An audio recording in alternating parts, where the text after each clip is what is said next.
Welcome to the Cincy Postcast. I'm Kevin Wallace, and before we get started with today's episode, I get to tell you about our good friends over at Streetside Brewery. That's right, new year, and they are back with us 2026. We keep the ball rolling. So happy to have these guys on board. Look, they are the best brewery in the city. They're located on the east side of Cincinnati, Columbia-Tusculum area, and they're doing great stuff over there. Delicious beers, friendly staff. It's a great environment. So happy to have them back on board. If you have not tried any of their delicious beers or have gone and just checked out the great environment they have over there, you are missing out. For away games, it is absolutely the place to be. It is a great spot to watch the games. They're an FCC pub partner. All good stuff. So huge thank you to Streetside for sponsoring this and so many other episodes of the Postcast. And on today's episode, well, it's been a little bit, all right? First episode of the new year, so we've got some news to catch up on, okay? Luca Orellano, what's he doing? What is this new wingback potentially floating out there in South America, headed to FCC? And Chris Albright spoke to the media right after we recorded the last episode. So we're going to go back to that, look at some of his comments. How did he view 2025? Maybe some hints as to what we might look for in 2026. Who knows? I think if you put it all together, you end up with a nice, refreshing, cold glass of Cincy Postcast.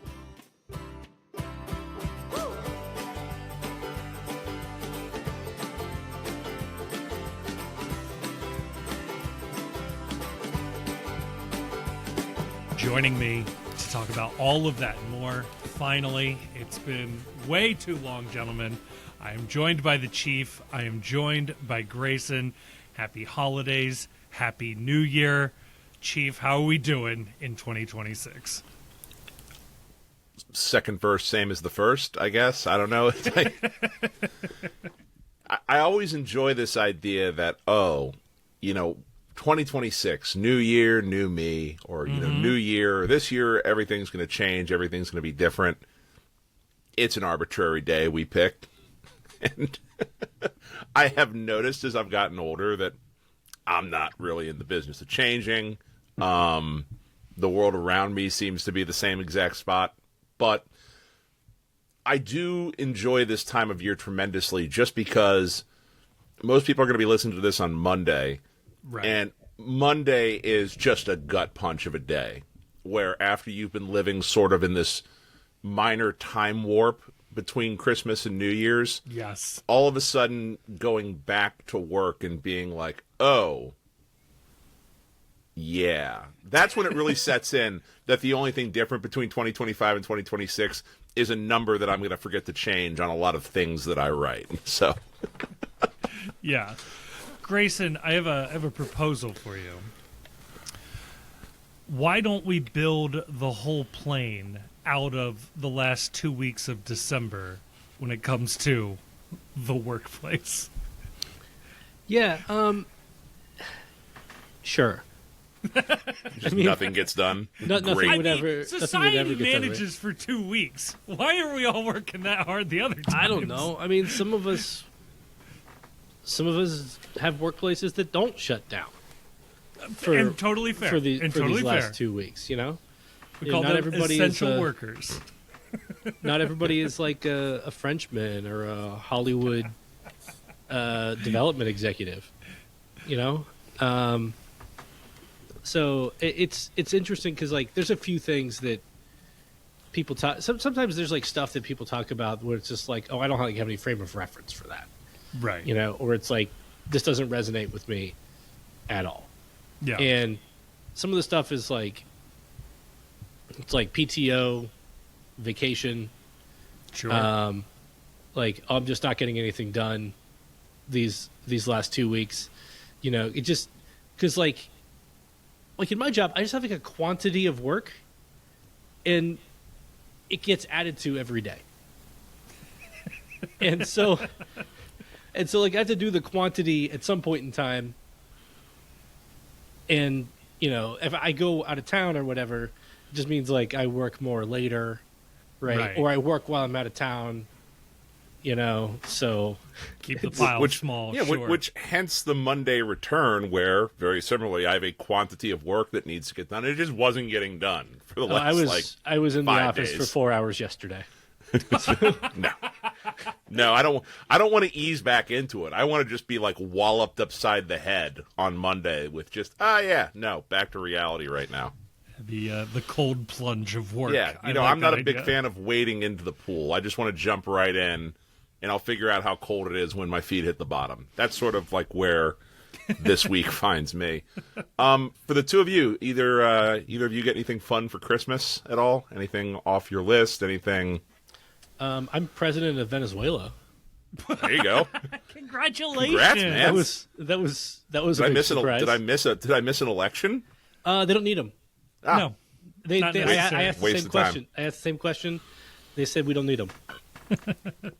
Anyone on there want to come in on a U-22 deal for us?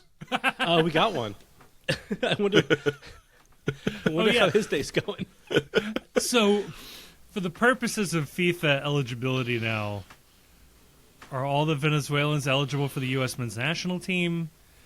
Does this shake up the depth chart at all? I haven't looked, but I guarantee you one of the worst burners online is already floating this possibility and workshopping what the next U-22 World Cup will look, U-23 World Cup will look like with a combination of U.S. and Venezuelan teenagers. Oh, boy. Yeah, because I think if you're born in Puerto Rico, like you can play for Puerto Rico or the U.S. Right? Right, yeah. So, you know, seems for kind of the last- same thing.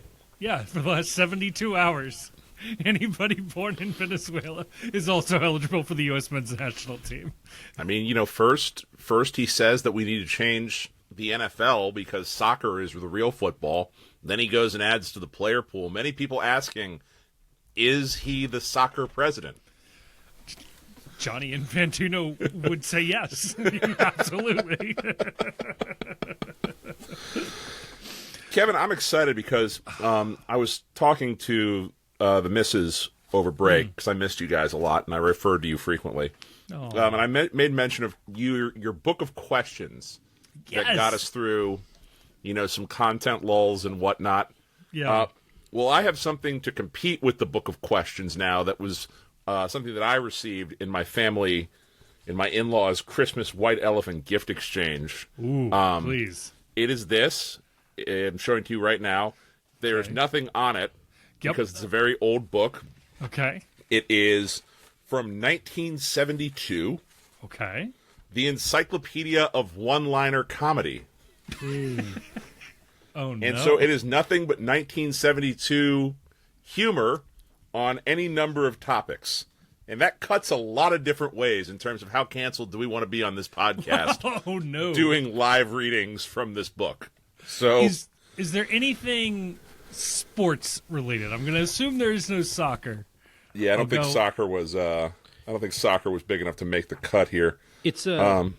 I was a little worried when you were like, "Oh, it's they have a blank cover and it's from the '70s." I was a little worried it was going to be Camp of the Saints. But this works too. Also, like, you're allowed. You can say whatever you want now. This is That's true. true. Comedy's There's legal. everything is legal. Let's You put can that be to president of the test. Venezuela, for all anyone knows.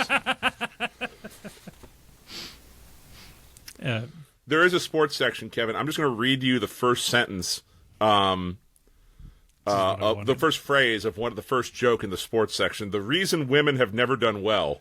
Oh, great. No, that's At what? that's a great premise. We don't need to go forward on that. Jeez, oh, Pete. The sports section was submitted by Jimmy the Greek. Look, if it helps you win your bets, it helps you win your bets, okay? Man, that's great. So somebody was thinking of you, or did you end No, up I just with grabbed this? it out of a pile. Ah, I read nice. one. Okay. I read one joke in the politics section, and I was like, I gotta have this. This is just. What was the joke? What was the joke that sold? Because surely that one is not cancelable. No, it's definitely cancelable. That's part of the reason why it sold me on it. I was like, hell yeah. They don't make it like they used to right here. Oh, God. No, unfortunately, my favorite gift was left upstairs. So for the visual medium, this is not going to work well. But it is a sort of generic door hanging or sort of like hang on the wall sign that you can tell is made for like all the different sports teams and whatever else.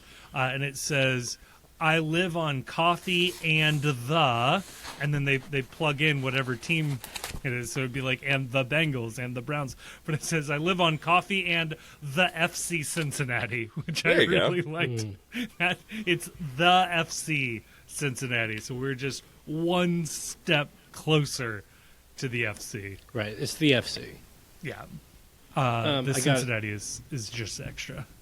I got a rocks glass with the Matterhorn. Look at you. That's fun. Yeah. See? The Post can celebrate. The Post says Merry Christmas. We get all these fun gifts with one another. We get to share them with our podcast friends right now. Yeah. We haven't done this in a minute. I was actually talking about how long it's been, and we were on the group thread sort of planning out how are we going to do this episode. And it occurred to me that we have been so long without a live episode because we did the Dungeons and Dragons episode for the holidays. Thank you to everyone, all 15 of you that made it through that. If you didn't, you missed a hell of a good time. I'm sorry, but the metrics on the D&D episode is always just the funniest thing in the entire world. You're just noping out where it's like, they're on their bullshit again. Yes. But it has been so long since we actually talked ball that our last episode we released was on December 15th. The Chris Albright 30-minute press conference was December 16th. So it has been so long since we have been back to offer takes that we never even had a chance to address Albright's 30-minute opus to end the season. So, Kevin, where in God's name do we start picking up the pieces and moving on for the 2026 season? Where do we start? I mean, I think the big takeaway, and what I think Chris started with, was basically just saying that 2025 wasn't good enough. And I think as a fan of the team, I think that is a great place to start because I think for a lot of teams in MLS, the FC Cincinnati 2025 season would be fantastic. I mean, hell, for a good number of these teams, it would be one of their best seasons ever. And at least regular season, trophies aside. And I'm happy to see that that is not what they took from this. That, we were a point off of the supporter shield. Everything went according to plan. We get lucky here or there, and we have a trophy or two, and let's just run it back. And I appreciate that Albright's takeaway was that that was not good enough, that they got some things wrong. And granted, there's only so many things that they can change, just like contract-wise. But it does seem to be that they're making the changes that are going to be the easiest and most straightforward, which I appreciate. They aren't necessary. And we've seen, say, other professional teams in Cincinnati not make those same changes. I think why the season was not good enough when other teams would be happy with it is this was like a going for it, or like the going for it maybe season, right? By all reporting, I mean, you could maybe quibble with these numbers a little bit and point out like what isn't being shared, but by all reporting, they really maxed out the budget resources that were available to them, right? They had 4 U22s, they had 2 DPs, they were buying out contracts and shipping out guys for basically free to make sure they had enough space to bring in the additions they brought in the summer. They reported that they had no GAM left over at the end of the season. So in MLS, because of the salary cap and because, to keep players, you have to give them raises, which means they eat into the cap more, which means you have less of an ability to build around them, and it's a little harder to cycle through contracts because you can only do 2 buyouts. You know, you find yourself most teams. You know, we're not talking about Miami, but most teams, you know, find themselves like going into cycles, right? Where just by virtue of it, you know, you have windows where you're at like your apex contention, and then you're in like building years. And, like hopefully, you know, you stay in the playoffs through that whole time. But you know, if you look at the top tier franchises around the league, like someone like Seattle comes to mind. You know, like they're usually pretty good. They're usually in the playoffs. They're usually at least in like the middle of the playoff hunt, and then in a couple of years, they're at like the very top, right? And so, failing to get it done and to win anything when you're at your peak, you know, you're in your all-in season. That could not just mean that you don't win a trophy that year. It could mean you don't win a trophy for several years, you know, or your likelihood of winning a trophy within like a 5-year window is much smaller. Yeah, you know, it's harder. And so, yeah, I think that's why this season hit a little harder. Is we were getting messaging and just looking at the roster, like this team is as stacked as they've ever been. They're maxing out the spend. Albright is going on the radio and talking about how this is like one of the deepest teams he's ever seen in MLS. And then time and again, when it came time to like really put up to like this is like a must-win game to advance or to like stay in a trophy hunt, they folded. Yeah. And they just like they didn't just like fall short. They were clearly not good enough in those moments. Yeah. You know, like they weren't all that close. They weren't all that close to advancing in Leagues Cup. They were not that close to Tigres when they got knocked out of Champions League. You know, they got blown out twice in MLS Cup playoffs. So like that's why it hits harder. And I don't think I'm being too harsh here. I'm just saying that like that's why a season that if Sporting Kansas City had our season, they'd feel great. But Sporting Kansas City doesn't have a roster. You know, they have a roster that has a lot of room to improve. Actually, at day of recording, it's not clear that they have a roster. I don't know if you're taking a look. The big disagreement that I have with that, though, is that like I don't know that last year was any more going for it than any year has been since 2023 in terms of, they maxed out their U22s and they maxed out their DPs. But do you really want to say that when they went into 2024 that they weren't going for it? They, you know, or in 2023, bringing in Aaron Bupenza, you know, at the transfer window, wasn't going for it. You know, 2024, they get rid of Bupenza. They ship him out for nothing. You know, by all accounts, they managed to find a way to avoid having to pay him. But still, they ate the entire transfer fee they paid to get Aaron Bupenza. They didn't get that money back. They got off the hook for the money they would have owed him, but they just took a straight write-off on the money they paid to get him out of town. And by all accounts, they tried really, really hard at the trade deadline to make a huge splash move and go for it in 2024. And they went for it in 2025. And just my point with this is I really don't know, or I don't think we have a great sense what a not going for it year under Chris Albright looks like. I don't know if we'll see it this upcoming year, but they've been in go for it mode for 3 straight years. And I think there's reasons that you can point to suggest why 2026 may not be a go for it year. You can point to the state of the roster currently. You can point to the fact that, you know, there's going to be some changes to the way that the salary system works in MLS in 2027. And to what degree are you making plans for that as opposed to maximizing your window in 2026, knowing that there's going to be a sea change in how business is done? I don't know. But, like, I think it's a little reductive to suggest that 2025 was some, you know, once in a time period opportunity where I don't know that there's any reason, given the players that they are going to have available on the roster next year, I don't know that there's any reason why this team can't also be in go for it mode in 2026 as well. So three quick things about that. One, I don't think I said, and I apologize if I did, I don't think I said that like you only have like one go for a year in a time period. You know, like Albright himself was talking about like a window, and I think it is like a more of a window where you have like a period of years where you have like contracts hitting the right way. You have guys on good contracts, guys on prime level deals. Like you had Matt Miazga, you know, he ended up getting hurt, which is not the team's fault, but like you had Matt Miazga on a TAM deal in his prime for a couple of years, right? You had Miles coming in 24 and 25.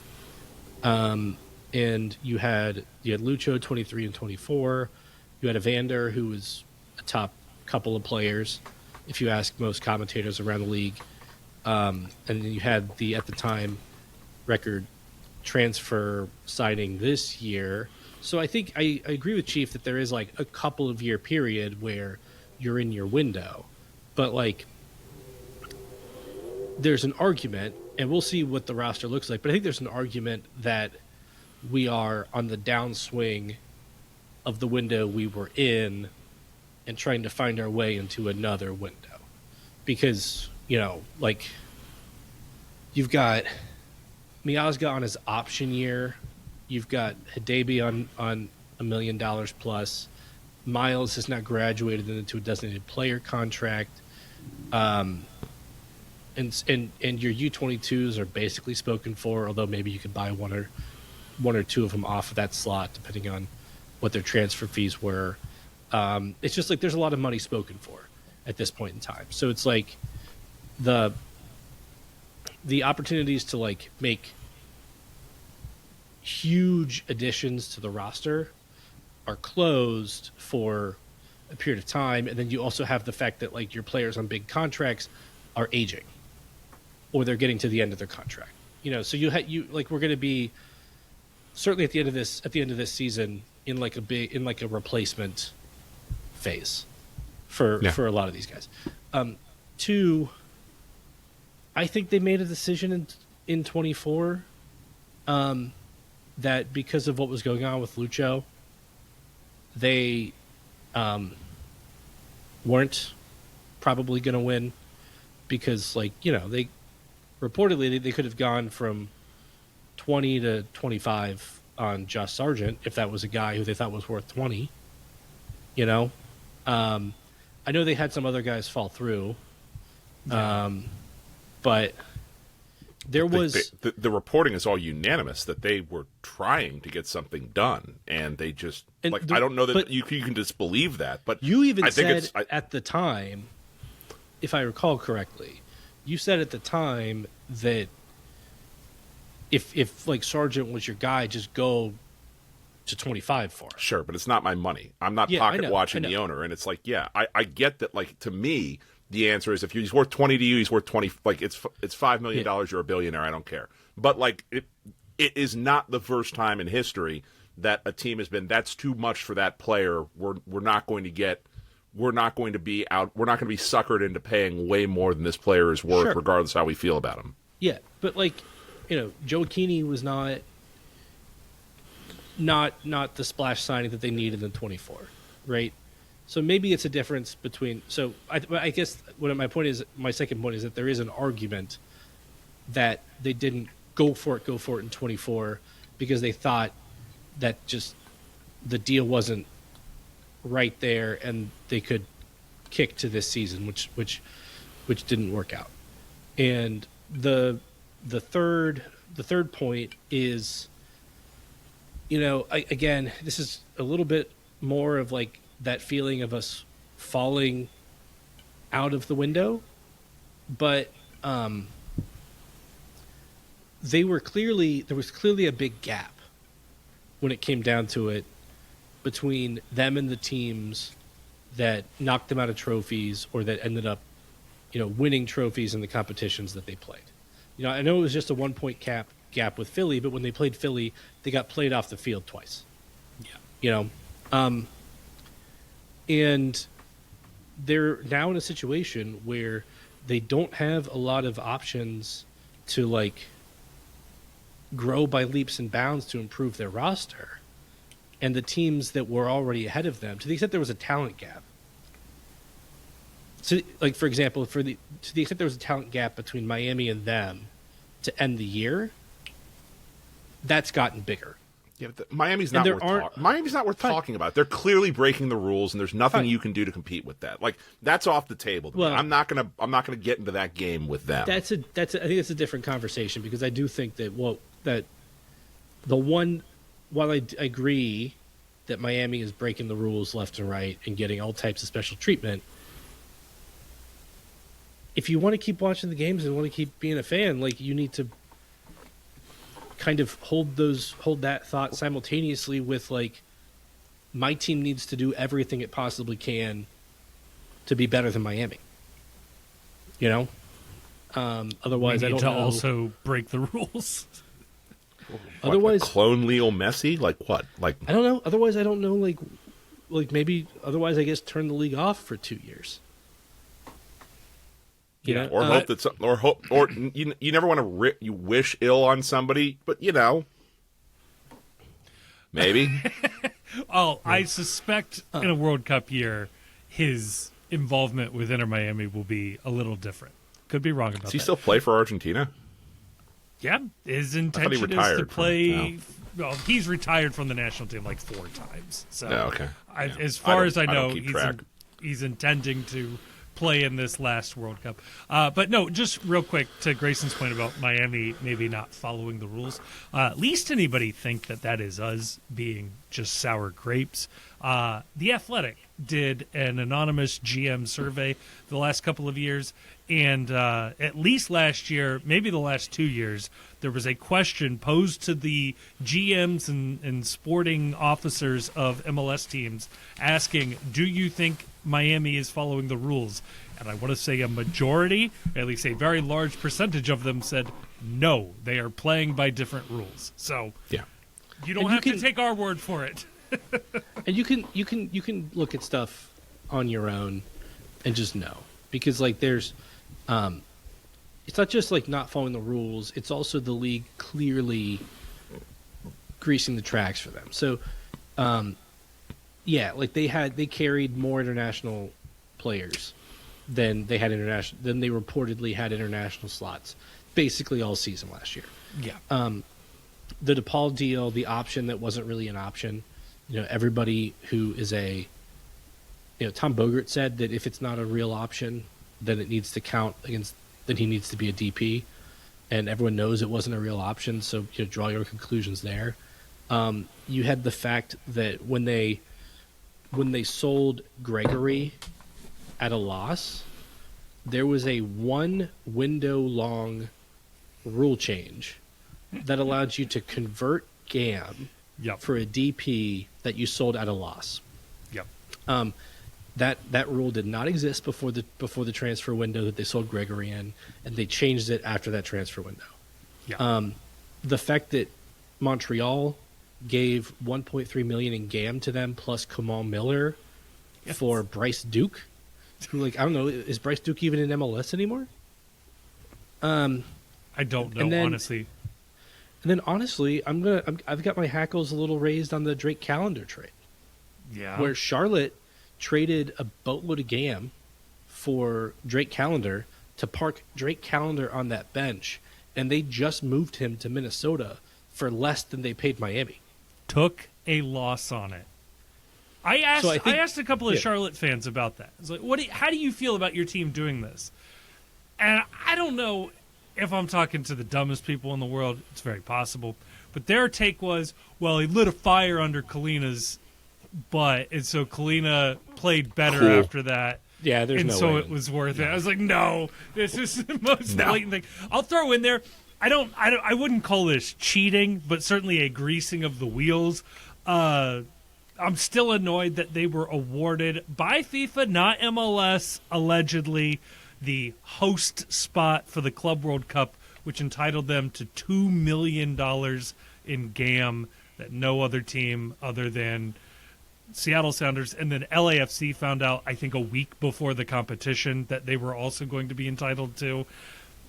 So that was a nice little bonus for them. So The overall point, though, from Albright's press conference, which I think that like was my big takeaway from it, and it goes to Grayson's point a little bit. I'm not as down on where we sit in 2026 as I think he might be, but the biggest overall takeaway that I had from Albright's press conference is that, at least from if you read between the lines in terms of what Albright is saying, the message Albright had to the media was basically that we think these are good players who didn't perform to the level that we think they needed to perform to.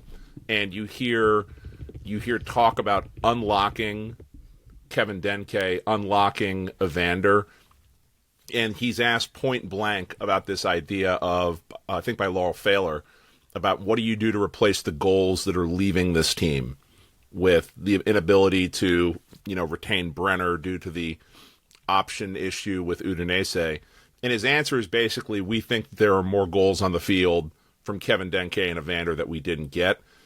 And I think it's hard not to see that as a little bit of, throwing under the bus is a harsh phrasing, but a little bit of looking at what Noonan and his coaching staff were doing last year and saying, I got you a roster and you didn't make the most of what you needed to do in order to get these players right and get these players performing.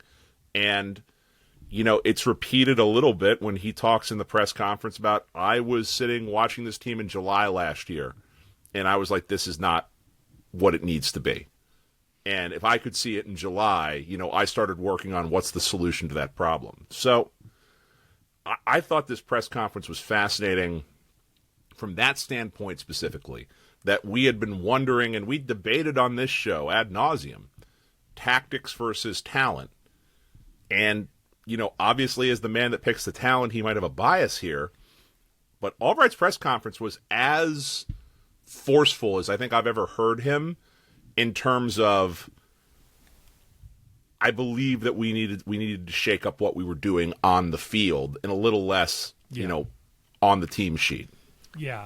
I think Eric Grayson, real quick. I just want to say, Carter Chapley also had this. I'm reading his live tweet of that press conference here.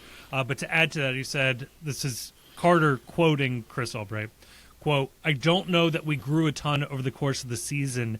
It felt like we hung on more and we kept adding personnel and trying to augment this system. Ultimately, we probably didn't see the level of growth that we all hoped for. And just to quickly add on to what you were saying, Chief, Albright may be looking to blame the coaching staff for the lack of evolution of the team. Last year, he was more than happy to put the hand up and say, I didn't get the deal for the striker done in time. And, so we know he's like willing and able to fall on the sword when the personnel isn't there. And I think they've even been willing to say, like, yeah, guys like Yamil Assad were a surprise to us. They didn't intend to sign him to be a starter. So I think, yes, you're correct. But I'll also add that Albright does seem maybe humble in these press conferences about his talent acquisition, which I think adds to the coaching criticism here. Yeah, I think there's a couple of things you can point to from the press conference and also just a couple of external things as well. Like, one is, this is honestly something I wish I could, ask Albright about, to be honest, because he talked about, we're going to look more at XG as a target metric. And, as I understand it, XG is not something that you necessarily try to get more of versus something else. It's a reflection of how effective your tactics are at generating opportunities. Yeah. Right. And I have a hard time believing that they weren't trying to generate opportunities. You know what I mean? I agree with you to a certain extent, but also I've been itching to talk ball with you guys. So I've been talking ball with any number of people. Just, you want to talk FC Cincinnati, I'll text your ear off. But I was talking with somebody earlier today, actually, prepping for recording for this. And when you say focus on XG, it's interesting that you say we're going to focus on XG and not XG differential. Because to a certain extent, in this league, goal scoring is OP. And you're not really worried about, like, I think that you're less worried, and it bears out in the statistics. XG is highly correlated with success in winning trophies. XG differential, not so much. It's basically, it's looking at the XG. And were they not focused on scoring goals? No, obviously I think they were focused on scoring goals. I'd have a lot of questions if goal scoring wasn't one of their focuses. But maybe a little too much was focused on goal prevention and goal avoidance in the tactical setup, as opposed to being willing to risk it all and actually be brave and go and make the move in order to try and find the goal. And that there was at times the play got too conservative, and then as a result of the play being too conservative, I think it was Doyle that pointed this out, that they get into a rut and they get frustrated and they overcommit, and then when they overcommit, they open themselves up. Well, if you don't reach a frustration point and you're actually, like, doing things that are productive within the system, maybe you don't worry as much, or you don't have those breakdowns on defense like you do. Yeah. Yeah. I think if I could just play devil's advocate for a moment of why focus on XG? What were they doing ahead of time? I think it's possible that the offensive game plan was to generate shots and opportunities and chances that most XG models would measure as being not great. But if you have the personnel and you think you have the plan to capitalize on them more, you might be able to pull it off. I'm trying to imagine a world where, like, the three-point line doesn't exist, but you still have Steph Curry. Like, is taking uncontested outside shots better? No. But if you got a guy who can sink them, nonstop, it becomes more viable to take those chances. So maybe playing for free kicks, giving guys the green light to shoot from outside of the box more often, ultimately creates an offense that is fine with low XG opportunities, but might still be, I don't want to say effective, but profitable, but not as effective as a different offensive model. Yeah, I'm defending an argument that's not necessarily being made, but yeah. The outside shots and stuff needs to be additive. Like, you need to be able to pass the ball into the box and get good shots. And the Chief, you mentioned the offensive side and versus the XG differential, and I do think that the differential is something worth calling out here, because the XG differential for this team was shocking. It was like great. Bottom of the East. Yeah, but it's mostly a function of the fact they didn't score goals and they didn't create good goal scoring opportunities. You look at good teams, but if you look at XG against, they're also like bottom third. Like they were pretty good on actual goals scored against, which is great. But XG against, they were bottom third. I don't remember exactly where they were, but that's like for as much money as you're spending on defense and playing three center backs, right? Like that's shocking. Yeah. And then the long range shots dried up for them. Yes. And they really didn't have any good ways of consistently generating. Like, even Kevin Denke called it out in his end of season press conference that he had something like 18 goals in all comps and like 11 XG. And we've mentioned this before. Like, he's got an incredible conversion rate. If you get him the XG that like Sam Surridge gets, he'll put in a ton of goals. But I think that another thing to that kind of makes sense to fit in here is there's two kind of, I guess, external things. I think one of them was touched on in the press conference. In fact, I know it was the departure of Dom Kinnear, and I think we've mentioned that. Yeah. But like that's another thing where it's like, well, he was more of like the offensive assistant as we understand it, right? And if you want to pick one guy in the room who probably wasn't down with XG, and so it's probably the guy that's been around since before computers were involved in the league. And so to let go of, two-time, I think, MLS Cup winning coach, like a legend in the league, is, I think, a pretty strong statement about how you feel the coaching was on the offensive side of the ball. And the other thing that we've seen is the listing for a set-piece coach. Yeah. And we know that those were shared between Kenny and Dom, and it certainly makes sense to have somebody who is primarily tasked with set pieces, not just because of MLS, right? But also because you have a guy like Evander. Yeah. I don't understand why you wouldn't have a set piece coach, a throw-in coach. There's no budget for coaching. There's no salary cap for coaching.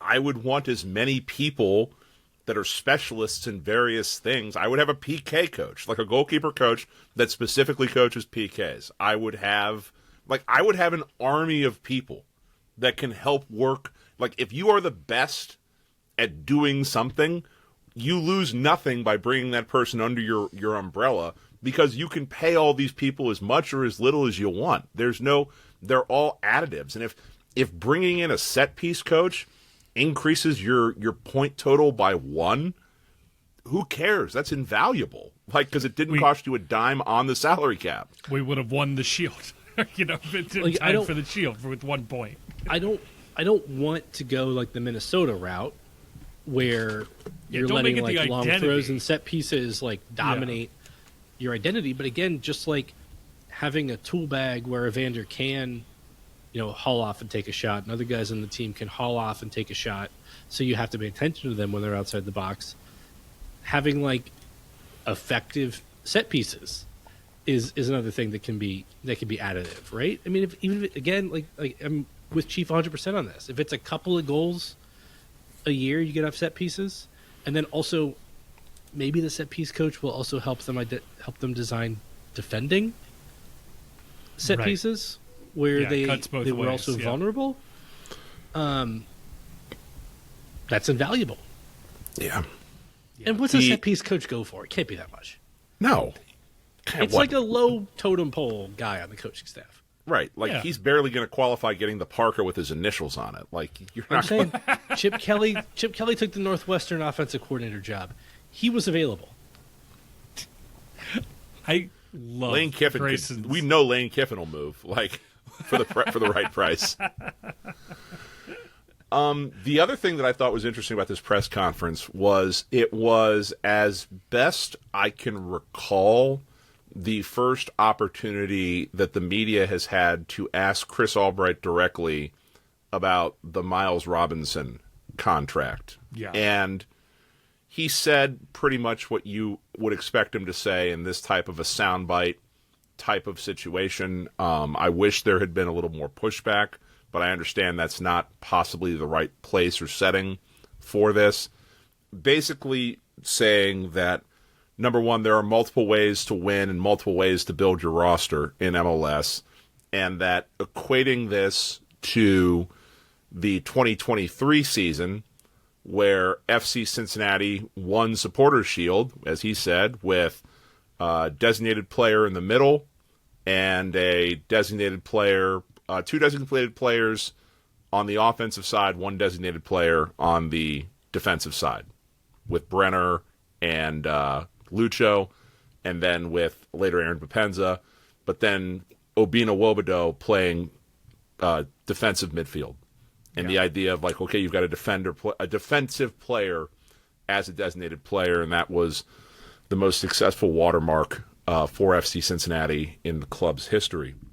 I had this thought over break while we were away that I feel very sorry for Miles Robinson. Not so much in that, he's a multimillionaire. I think he's probably doing all right as a pro athlete.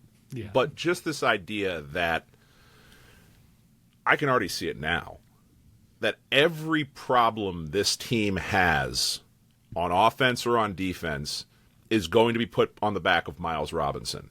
Because if this team is struggling to score goals, his contract, his DP status is the reason why. Well, you could have kept Brenner, or you could have gotten out and gotten another center back to help or another designated player to help the offense. But Miles Robinson took that, and we can't have that. If the defense is bad and they're letting goals in, well, you have Miles Robinson as a designated player center back. Why isn't that enough to stop goals? And it's just listening to Albright defend this again or talk about this again. It dawned on me in this moment. Maybe I've had this thought, but maybe it didn't crystallize fully until this, that everything that happens in the 2026 season is going to be Miles Robinson's fault, unless it's good, in which case he will get none of the credit for 2026 going well. And they will be succeeding in spite of the fact that they have Miles Robinson on a designated player deal. I just don't know that I've ever seen an athlete in as big of a no-win situation from a PR standpoint as Miles Robinson is going into this year. And that's tough for him. I don't know what you say if you're him about it. He's not the one that's building the roster. He's cashing the check they gave to him. But, that's tough. Yeah, my view on it is if a player is giving it their all, it's not worth it. You should not be mad at a player because they're overpaid or because you think they're just not good enough in the team or whatever. They didn't offer themselves the contract, right? Miles didn't make himself a DP. Yeah. He took the money like anybody would, right? So if his contract does limit the team in some way, it's not his fault. It's the general manager's fault. And that's the target of your frustration. I had a little bit of a nit to pick with Albright's comparison of the Wobodeau DP deal. They just don't seem one-to-one to me. Wobodeau joined a team that was getting DP production out of Brandon Vasquez on a cheap deal, right? The team had 2 18-goal scorers, Lucho at the top of his game. They were getting great production out of elsewhere on the roster, and they had nobody to play that position. So so they signed Wobodeau to fill a glaring hole in the roster that was a huge problem for the team, and allowed an issue for allowed them 2 or to 3 years. Yeah. Yeah, and allowed the team to kind of reach its potential. And even Albright didn't want to make him a DP at the time. He was trying to get him done on a TAM deal, and then ultimately reached an agreement that made Obi barely a DP on a deal that after 3 years he was coming off of that DP spot, right? Because he was just a transfer fee DP, right, not a salary DP. Yeah. And so that's, in context, an extremely different situation to me than taking somebody already on the roster who's going to be the same player you already have on the roster with other $1 million center backs around him and making him a salary DP where there's no chance he's ever going to come off that spot under his contract, when you're also not getting offensive production from cheaper contracts. I mean, even Albright in this press conference mentioned, we have to get production on offense elsewhere. But I don't think that production. I don't think Jabari is going to have a Brandon Vasquez season next year. Yeah. This year, maybe I'm wrong, but that's a lot of pressure to put on Jabari, right? To be you got to be an 18-goal scorer on your salary. Assuming 18 goals your entire life. Assuming he's the starter, which we don't know yeah. at this point. I suspect that, but I don't know that that's the case. He's in the mix, right? Yeah. It's either him or somebody who's not on the roster currently. Right. And query how much space they have to add somebody else at the striker position on this roster. Yeah. Yeah, Now, they did sell think, Luka, which helps. Yeah. I think that's fair. One thing that is maybe worth keeping in mind here, and definitely goes back to, Grayson, your very first point in this conversation, which is the all-in nature of 2025.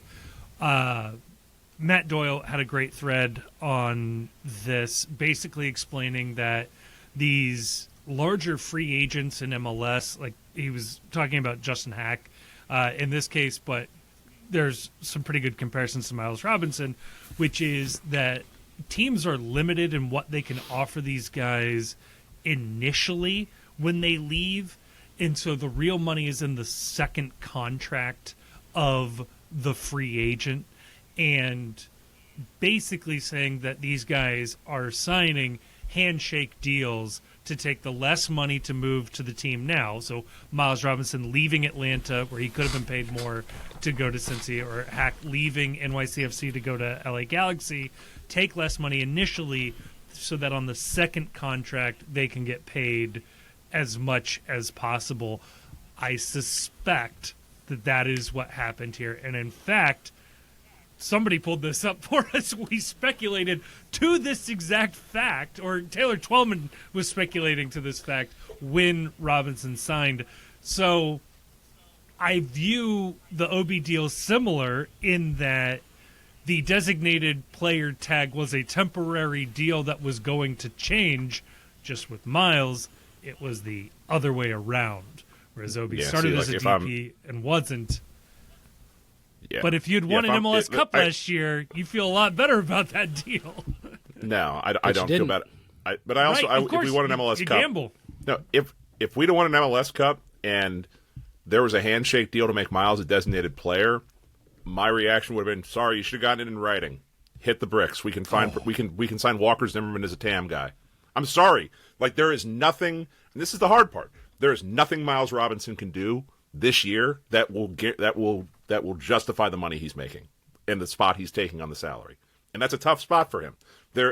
He is 1/3 of a defensive back line. He doesn't score goals on a team that's XG challenged. And that's where he's a nice guy. He's a good player. In this league, his salary spot is not justified. And there's just no way that you can deal with that. I'd rather have Justin Hack as a TAM player than Miles Robinson as a designated player, because it opens so many more opportunities to do things. And that's the hard part. And the question I would have asked, and I wanted to ask someone to ask to Chris Albright, so I get Miles Robinson's a good player, but is the delta between Miles Robinson and a TAM center back as big as the delta between a TAM striker and a DP striker that you could theoretically sign to pair with Kevin Denke? Like, if you view Ayoub Jabari as the platonic ideal of a striker, like body type, game type, like, is the DP version of Ayoub Jabari, how much better is that person than Ayoub Jabari versus how much better is Miles Robinson than a TAM center back? Because dude wasn't even MLS Best 11 last year. Just wasn't. Hasn't been the finalist for Defender of the Year for a couple of years. Right. And so, like, it seems like the only people who think he is worth this spot are the people inside the building. The only people who think that he is the best center back in MLS are inside the building. And at some point, if you're the only person saying something and everybody else is saying something else, I get his point that, like, there's many different ways to win in MLS. Sure. But if no one is winning your way, no one, then maybe some self-reflection before you do that as to maybe I'm wrong. I don't know. Like, again, I think Albright cooks. The majority of the things that he does, I like a lot of what he's done. Nothing that he has said about this Miles Robinson deal passes the smell test for me. Because, again, nobody wins this way. So I'll give you 2 quick points. One, again, going back to the start of the year, anonymous MLS GM survey, Miles Robinson was, in fact, mentioned, if not the outright winner of best center back in Major League Soccer. Again, it's going into the season. Why is he the best 11? Like, who's? But I think it was like a couple of people, though. Yeah. No, for sure. But it's not to say he's some random bum. They didn't give. Yeah. I'm not saying Kip that. Keller a DP deal. They gave one of, say, the best 5 center backs in Major League Soccer a DP deal. still, you can quibble with that. The other thing I will say is I am not going to judge that deal until I see, at 2 points really is what it's going to come down to, is one, what the roster looks like on match day 1, and 2, what the end result is of the season. If this is what it took to win a trophy, then great. That was brilliant. If we get a Premier League striker on loan for half the season and he scores 15 goals before the World Cup break, hell yeah. Absolutely. It made perfect sense. So I'm not going to judge that until I know what this looks like in the end. We also, I mean, there's more things coming in 2027, so I'm not going to look too far after this. So I'm really just curious how the deal impacts this year. But we are just not in a position to be able to say. Because, like, right now, there is not a player or position on this team that could not be improved. Like, flat out. So, like, yes, right. Miles Robinson could be a theoretical better player. So could Buka, so could Denke, so could Evander, so could Salentano. Like, that's just a silly game. You will drive yourself insane. I would be disappointed if they made Buka a designated player. Like, I like Pavel at his spot. But if they gave Pavel a designated player deal, I would have questions about it. Sure. You know? And, like, I think, aside from using that spot on a CB, I question whether it makes sense to, like, sign a designated player that doesn't make your team better than it is. Right. And like, Miles on a TAM deal is, I don't know, I'll say irreplaceable. You know? Or, like, border as irreplaceable as it gets. Right? Yeah. Miles on a DP deal, one, he's already on the roster, right? So whatever they think about how they did last year, giving him a DP deal doesn't get them closer to their goals. Right. It just doesn't. But also, like, you can look around the world and find a whole bunch of center backs who are better than Miles Robinson, and there's like a non-zero chance that if another team signs a DP center back, it's a player who I don't know, who we think might be better than Miles Robinson, you know? And I don't like, sure. I don't love that conversation. Like, I don't like that thought.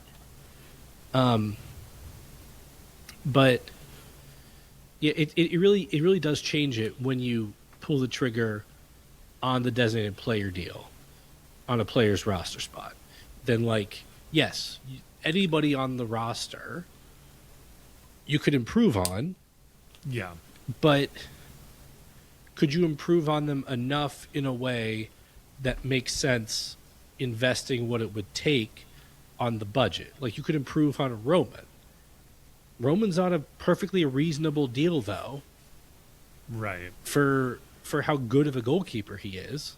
It would probably cost you a lot more to meaningfully improve on him, and we probably don't want to spend our budget that way. Right. Yeah. That's fair. Like I said, I feel like there's no way that Miles escapes the ire of whatever happens or doesn't happen this season. Also, I mean, not for nothing, you talked about Miami, and I'm like, I don't want to compare this team to Miami just because I don't think that that's meaningful or interesting to compare us to a team that is just functioning by a different rule book than we appear to be functioning by. You can learn a lesson in this, and I talked about it earlier. I've been kind of pink-pilled on this. I don't care about defense anymore. Like, score 4 goals. Like, score 4 goals and challenge the other guy to score 3. Like, that's how they won. Like, they won by being good enough at defense and just obliterating people with high-power, up-tempo offense. And that appears to be the OP strategy in MLS. Denny Bouanga and Hyun-Min Son up top, good luck catching up with us. We got a couple guys at the back. We'll let you know if they're good enough at the end of the year. And I think it's goal prevention in a league that is so heavily dominated by attacking talent feels like a massive fool's errand. So we'll see. I don't know. I would love I would love to hear a more definitive analysis of this from Chris Albright. Like, explain to me what it is that you see from Miles Robinson that made it so imperative that he not walk out the building and that he couldn't be replaced by somebody who was maybe a slightly lesser player, but definitely a player that kept more of your options open for your roster build. And maybe there's numbers and maybe there's stuff that we're not privy to that explains this, that they're looking at from an analytical side of things. I don't know, but I would love to know just what their thought process is, or even hear the answer to the question that if this is a viable strategy, why does nobody else do it? Like if this is, you say, okay, there's a lot of different ways to win. Nashville just launched Walker Zimmerman, and they didn't replace him with a DP center back. We're the only team doing that. So explain to me why this zig is an appropriate zig against everybody else's zag, and also why it's appropriate when you're openly telling everyone we need to be better at goal creation. Miles Robinson doesn't create a single goal. Doesn't do it. If he does, it's by accident. It's not what he's paid to do. It's not what his position does. So if you're telling me that the biggest challenge facing this team is goal creation and that we're focusing on XG, you gave one of your three biggest deals to a guy that doesn't move that needle. And so I'm just curious why. And if that's the biggest focus, your resource allocation doesn't align with that as a focus, and that's interesting to me. Yeah, and I think the explanation just has to be more nuanced than what we have. Like, yeah. Well, I'm afraid that the explanation is that in 2027 there are going to be roster changes that make all this more palatable, and that we're just eating vegetables in 2026 because there was no way to keep Miles Robinson under contract for the next 3 years to get to those roster changes, other than just making the 2026 team worse and hamstringing our ability to compete in the short term. I think that's probably, if you dosed him with truth serum, I think that's part of the answer, and I hate that to someone who's paying for tickets in 2026. I don't really that I think that's a little strong of a response, but I do think that, I have an open mind for sure on liking the Miles Robinson deal. But explanations that don't move the needle for me are he's the best center back in MLS, or he's the best center back on our team, or his price on the open market is $3 million, right? Like, those arguments don't move the needle for me because it's MLS, Okay, he's the best center back at MLS. MLS doesn't have a lot of good center backs. It's not a center back heavy league. It's an attacking player league. Yeah. Like, being the best attacker at MLS is way more impressive than being the best center back in MLS, because it means you're better than Messi, or you are Messi, right? or you right. are, yeah. And price on the open market being $3 million, it's like, yeah, but the market's mostly not operating in a salary cap league. And if the market says he's worth $3 million, then I'm more interested. What could you have gotten for $5 million? Because money's no object when it comes to designated players. So, he's the best center back in MLS. Great. Who's the best center back in La Liga? Did we talk to him? Who's the best? Who's the best center back whose contract is expiring after this season? Right. Is there like a 32-year-old guy in one of the top 3 or 4 European leagues who's looking for another deal and would happily take, $5 million to play here? I'd say probably, yeah. Yeah. Just to be an annoying fact checker, Chief, you'll be happy to know that there is Thiago Martins, who is the center back for NYCFC, team that made the Eastern Conference Finals, traveled further in the playoffs than FC Cincinnati, who is a designated player center back. So there is. And yet Justin Hack was the guy and Justin Hack was the star of the show. So it's not really a strong. I'm just saying. Fair enough, though.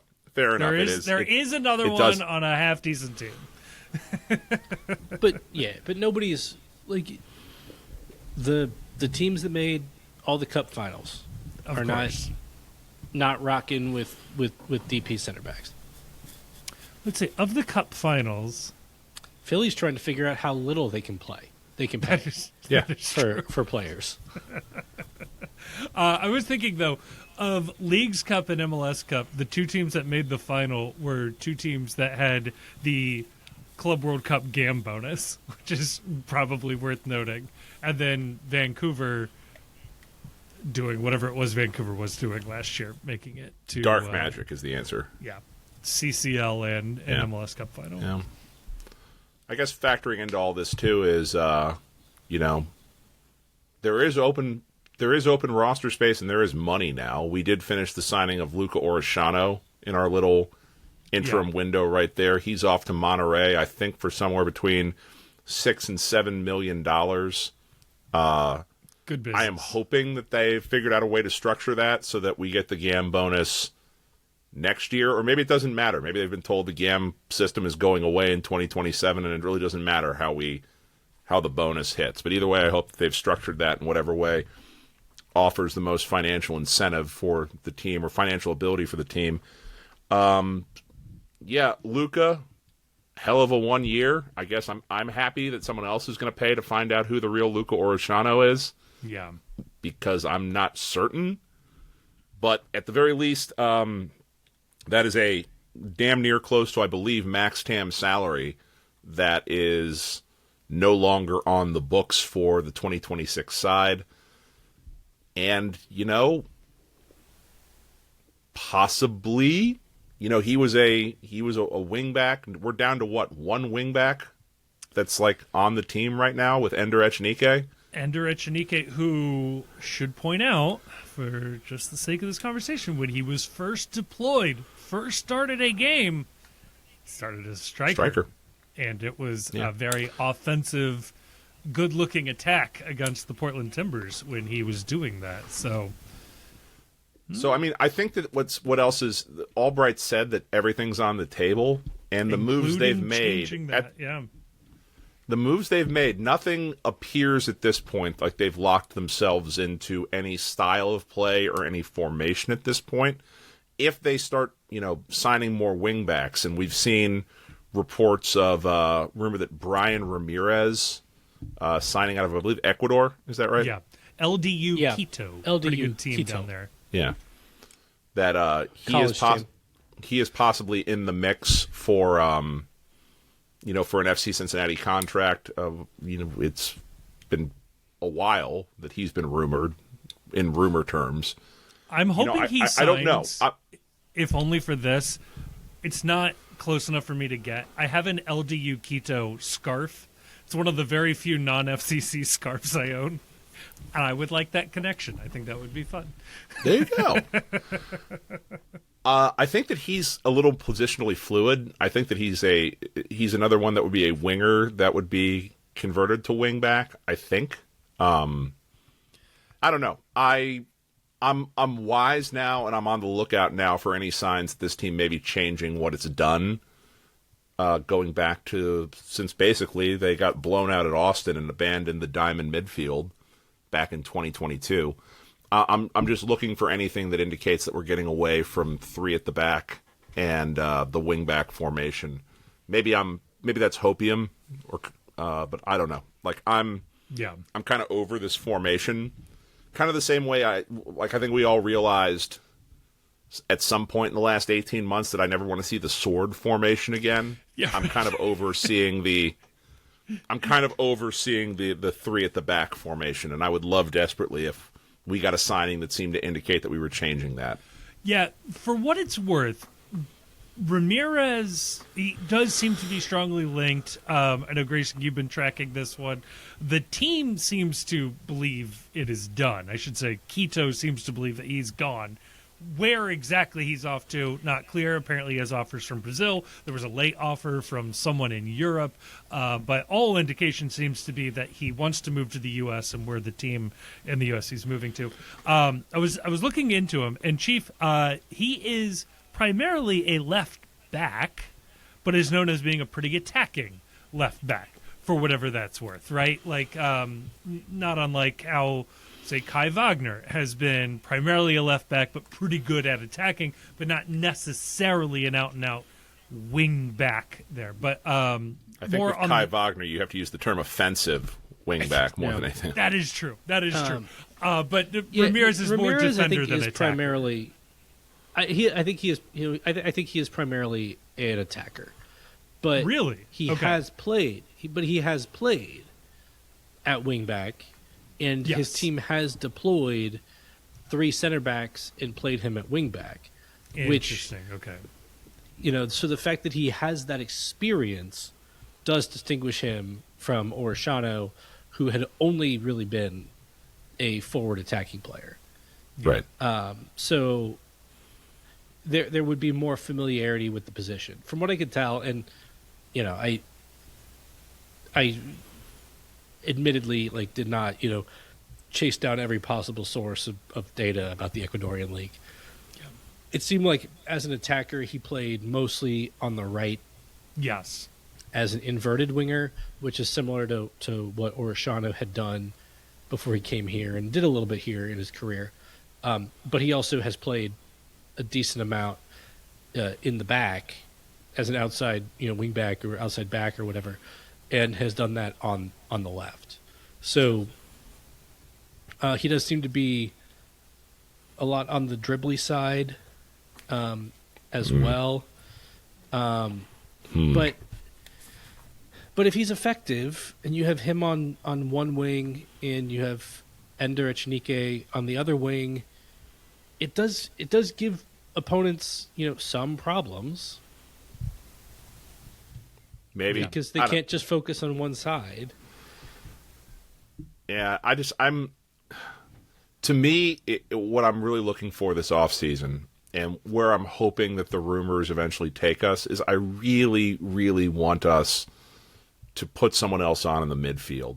I want to find a way where you're getting, or a formation where you're getting Evander, Pavel, Obi, and Guidi on the field at the same time.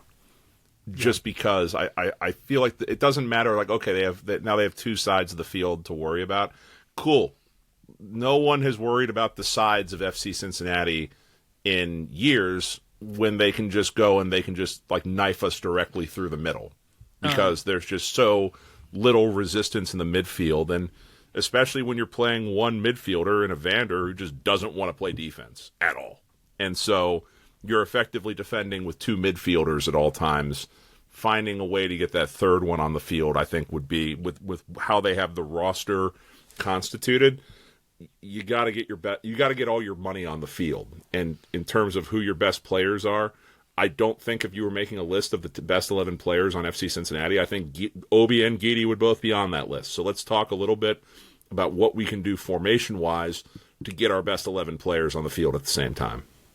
Yeah, and I don't really disagree with that. And I'll say this: if they add a midfielder and start playing a 4-man back, and then you look at your 2 center backs are Miles and Miazga, I think it helps you make your case for why you gave Miles Robinson that DP deal. Yeah. Yeah. I think you have. I'm not saying it gets you all the way there, but I think you have a better case for this is a good use of a DP spot when you're playing 2 center backs and not 3. Yeah. I guess, yeah. So the problem there is your left and right back for this case is Alvis Powell. That is your problem. Both. Yeah. Yeah, so we're gonna need to see some movement there. I will say on the Ramirez thing, looking at Transfer Market, you're exactly correct, Grayson. I was looking at another scouting thing that called him primarily a left back. So I don't know what information I was dealing with there.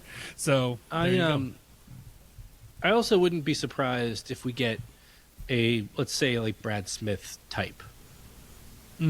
Yeah. Like a Smith type who plays outside back. That for would depth. Track. Yeah, there's maybe an somebody idea with experience that playing on either side. Yeah. Yeah. No, I definitely think it's worth keeping an eye on. I mean, think about, too, a 4-man midfield where your backups at this case would be Anunga and Dado for now, right? Like, that's a pretty good backbench for a four-man midfield, and you could absolutely have Denke and let's put a Tam-ish striker up there to compete with Jabari in some replacement level left and right backs. I mean, that's fine. That's a competent MLS build. Most teams tend to skimp on the outside backs as it is. Maybe that's Ender up there. Maybe you teach Ender defense and he just has that ability to charge forward if and when possible. Yeah. The problem is the Brian Ramirez signing doesn't appear to portend a formation shift. It looks like, I would agree. It looks like a like for like coming in terms of position. In fact, probably the most obvious like wing back style of player we've brought in a while, given that he's actually played the position and there's that offensive bend that he has, which is how we like our wing backs. We like our wing backs to be offensive guys we teach to play defense as opposed to defensive players we teach offense to. That tends to have not gone the way we wanted. Hence why you saw Lucas Engel move to center back, because he just didn't have that what you were looking for going forward, and why the team was so crippled down one side of the field with DeAndre Yedlin playing on it, because he just didn't have the attacking chops to go forward. So that's unfortunate, just because like when you talk like to big picture like we have been the entire time, like if the roster isn't going to get a lot better, if there's not a lot of room to add high-level talent to the team, you have to look at like where is this team going to get better in terms of adding those goals and adding that to that XG tally that Albright was talking about.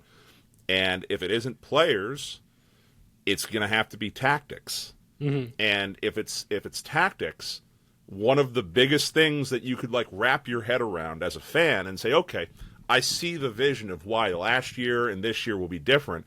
It would be a formation change where, okay, we have seen all this problem with getting Denke involved in the offense. We're going to add another midfielder that can be another person that can push forward and can distribute and find Denke in dangerous spaces. And we're not going to be so heavily reliant on three midfielders, one of which wants to join the attack and wants to be receiving passes as opposed to facilitating.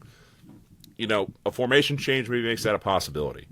If you're not changing the formation, now you're just relying on, maybe within this formation, some new patterns of play from a new offensive coordinator, for lack of a better term, can lead to that improvement. But you're whittling away at like the things where this team could improve from 2025 to 2026. And that's putting a lot of pressure on get better at playing this formation that has produced below average offensive results in each successive year since 2022. Yeah, I think it's completely fair. I will also just throw out there, teenage Hadabi at left back. Come on, let's get weird with it. I've got ideas. Okay, Hadabi at left back. It's blank stares looking back at you on that one. Hagelin at right back. We got this. It'll be fine. No, this feels very Yopstom coded. Where it's just guys horrendously out of position. Caleb Stanko at right back. Hear me out, guys. I've got a good idea. Joe Zhao at left back. Bring back Justin Hoyt. Still open. Last seen at the open bar at Jimmy McLaughlin's wedding last week. Nice. Oh, God. Congrats, does that Jimmy. do it for a FC Cincinnati news roundup?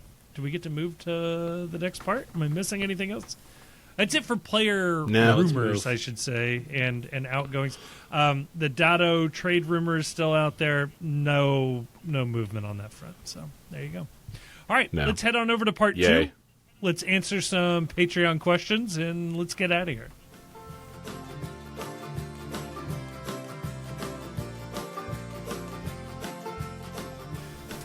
All right, we are back, and speaking of the Patreon, made some changes.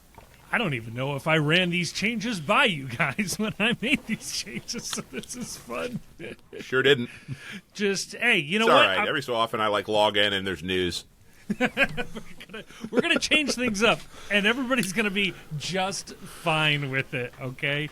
If you didn't see, posted a little video on YouTube. It made its way out there on the socials.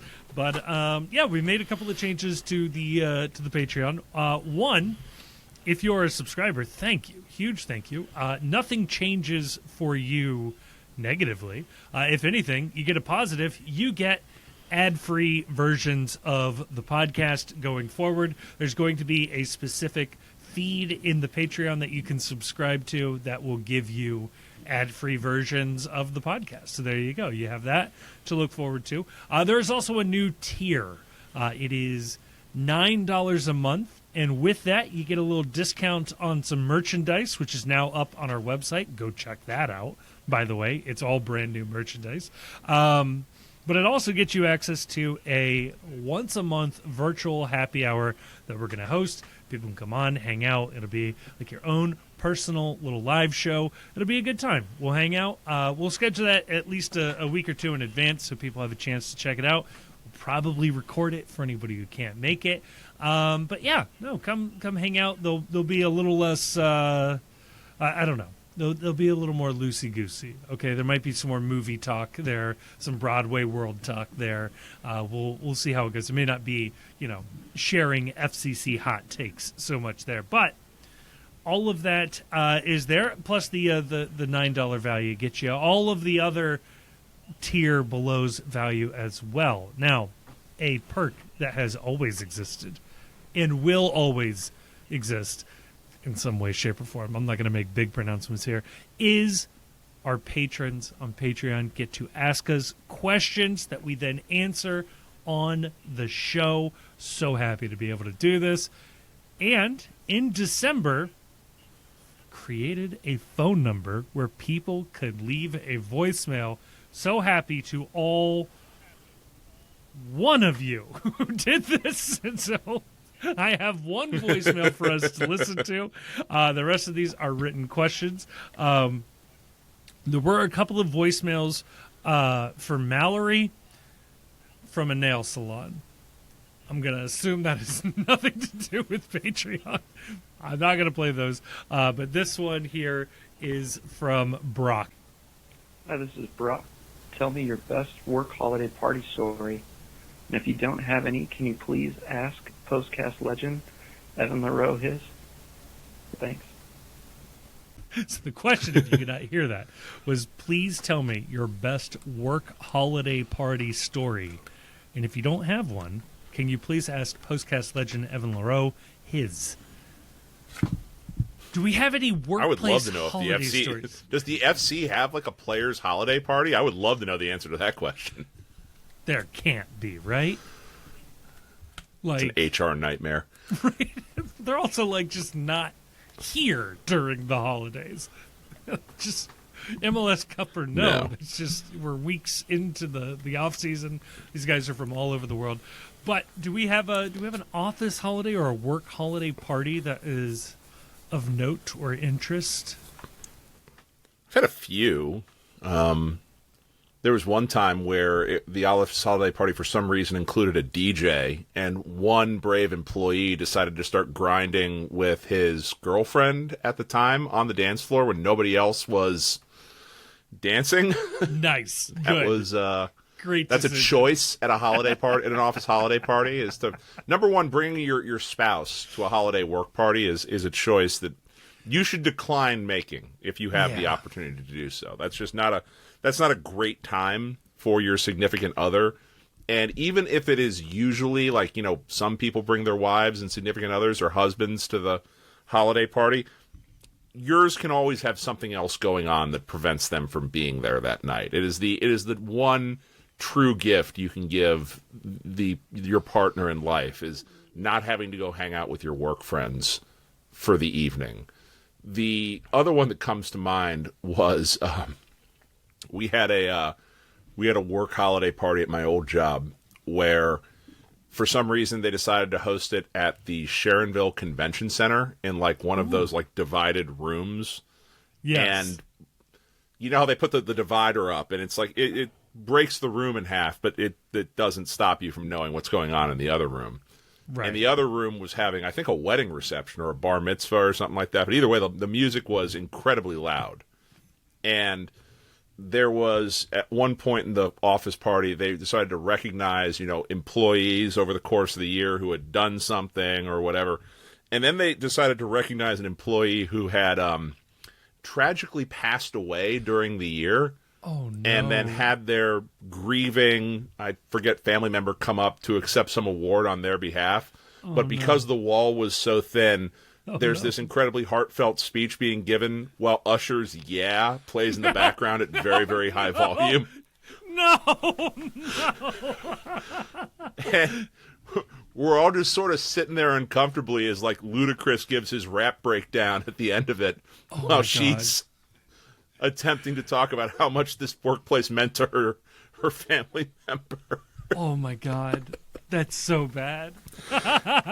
Just awkwardly sitting there. And then there was a woman that was at my table at that party who was a food hoarder who started like dumping all of the bread and things that were on the table into her purse to take home, and then left the party. That's always Evan doesn't have a story. Damn. Because he's never had a job other than soccer. Oh my God, he's probably he does never say had a right there. holiday party. Or a work So he holiday does party. say ask him. He does say ask him in a few years, so he'll have a banger by then. We'll follow back up. The podcast will be long dead, but we still got to get that answer. Tell him sorry for bothering him during Sunday Night Football. Yeah. So the I don't really have I've never been at like a workplace that had like that was wild in any Yeah. way. Yeah. So like it's not a good story by any means, but the most awkward I've ever felt at a holiday party for work was there was one year we had it at some event space, and there was it was like an open bar situation. You do whatever, but I had I think it was like 2 months on the job, so I was like, I'm not going to drink at all here. Right. So I went up to the Smart. bartender and I just asked for a club soda, and I thought that I would get like a club soda and be able to like play it off. They gave me the club soda in like a pint glass. So, man, you're here for a good time tonight. So- You're starting off with the double. And it even had like a lime on it. Oh, So- no. It like looks like I'm either having like a giant gin and tonic Right. or I'm drinking like Sprite like a child. Right. You don't come out good in that version, right? You gotta pass it off like, look, I just hate waiting in line for drinks, so I always do 2 at a time. Yeah, right. Company's Ball paying for it, am I right? Drop that line. No, I'm with Grayson. Never had like a wild holiday party or anything. It's not even a good story, but it is something that happened at the last holiday party I was at, which was it was ultimately a bowling outing with the company, and it had one of the touch tones, and I just kept playing Limp Bizkit over and over and over, and everybody was very It's a confused great idea. as to why Limp Hell yeah. Bizkit kept playing. I was just like, I don't know, man. This is crazy. This keeps happening. And that was it. I never Buddy told of anybody mine that it plays was me. that. Buddy of mine gets on the touch tunes at like, just picks like places at random, and throws on K-pop Demon Hunters. Hell yeah. The other one I like to do I consider is... it a please. great night out at the bar if the bartender shuts the touch tunes off, because I've been so awful with my music choices. Like I got the touch tunes shut down at a bar a couple weeks ago where my friend and I were just dueling back and forth as to who could play the worst song, and I finally played the Kids Bop version of Katy Perry. Oh, Which, why is that on touch tunes? Like, why is Kids Bop available for drunk me to play and annoy other people in the bar? That's not even my fault. Great inside joke with old bowling team of mine is to play Wreck of the Edmund Fitzgerald on TouchTunes. It is always available. It is a 7-minute long, super slow song. It's great. Oh yeah, it's actually funny. My nephew got obsessed somehow with the Titanic. He's 5, which is like I feel way too young to be obsessed with the Titanic. Yeah. But that has since morphed into just obsessions with shipwrecks, to where like he knows about all these famous shipwrecks, like the way only a child who knows every dinosaur and like how tall they are, like that level of obsession, like obsession with knowing about the Titanic. But he's moved on and like loves the Wreck of the Edmund Fitzgerald, the song, like asks to play that from his mom, like when they're driving around in the car. Chief, on that note, we have a question from Cuccio. What's your favorite dinosaur and why? What a transition. Wow. Archaeopteryx? I don't know this one. Dinosaur, flying dinosaur? Bird? They always draw it with the feathers on it. Yeah, it's got the feathers on it. Yeah. It's like the original fossil that they found that had like feathers right, on it. Like right. it's very like it's like the most famous fossil you can ever imagine is like the Archaeopteryx fossil, and it's rad. There you go. Grayson, Yeah, Terrorizing death bird. Yeah, it used to be Barney, but we kind of had a thing, and I don't want to go into it, but it's just it was a thing. Yeah. So I'm gonna go with the baby from the show Dinosaurs. Classic. The baby, you gotta love him. Not the mama. Yeah, he always knows who's the mama and who's not the mama. Not the mama. Yeah. You ever see the end of that? You ever see the end of that show? Yeah. Like there's a plot line going the entire last season about the asteroid getting closer, and like various people on talking head shows debating whether or not this is actually a big deal or not. And the asteroid hits and the show's over. Perfect ending. It's like the darkest ending to a TV show. But they're dinosaurs. It's looming in the background no matter what, right? Like, that's great. Right. Albertosaurus. Kevin, what's your favorite dinosaur? Albertosaurus, because in second grade, I don't know why, I declared that my favorite dinosaur. So that is still Is that my the favorite formal name of the Allosaurus? You guys, you're not close enough with the Allosaurus. You can call him you can call him Al. Well, first off, his name is It's his Albert. Canadian cousin. No, Albertosaurus is his own thing. It's kind of like a mid-sized believe it. T-Rex. So there you go. Right. Big fan of the Calgary Flames, I'm guessing. Yeah, Just based on the name. He's a huge hockey guy. You should see his teeny tiny little arms out there on the ice. Right. Big He's hoser. got some thoughts about the direction Edmonton has gone in recent years. Some would call him a dinosaur. So yeah, it would track that he would have have some older takes here. Huge Bret Hart mark back in the 90s too. Okay, so we have a question. Next. Now, keep in mind, some of these are 3 weeks old, so there's going to be. I'll throw that context out there for you. Key says, the season is over and we have 0 trophies. It is clear something needs to change, and we all know what it is. We need to officially get rid of that butt crack of a song, Mr. Brightside. Now, I'm not one to complain about Many people something sing. and not offer a solution, which is clearly unstoppable by Foxy Shazam. My question is, will you take up this just cause and be the change you want to see with this team? Do the right thing and replace that rancid fart of a song, Mr. Brightside, with one that deserves its flowers from the Cincy faithful.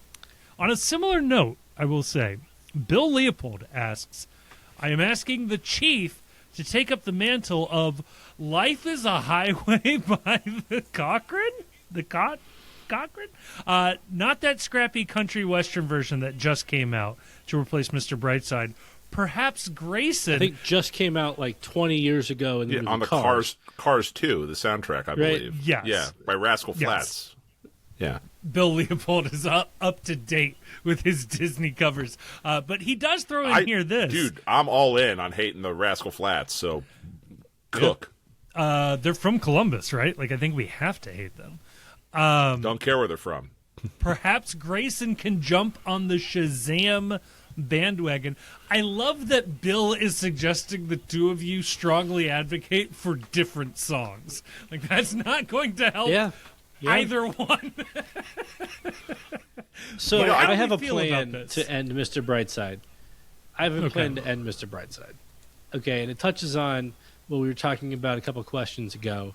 There is a certain bar that I know has touch tunes, and I know may pose an opportunity to just spam Mr. Brightside on the touch tunes if it hits the right ears. It's going to drive him nuts. So I've got like a long game here. It's gonna be a rough patch for someone. Yeah, Chief, you've been called out. You've been called out for Life is a Highway by Tu Cochran, which I'll be honest, guys, I had no idea there was an original. No, it's the original song's really good, actually. I am of the mind that, like, so there was an article that Laurel Failer put out that was the result of an MLS fan survey.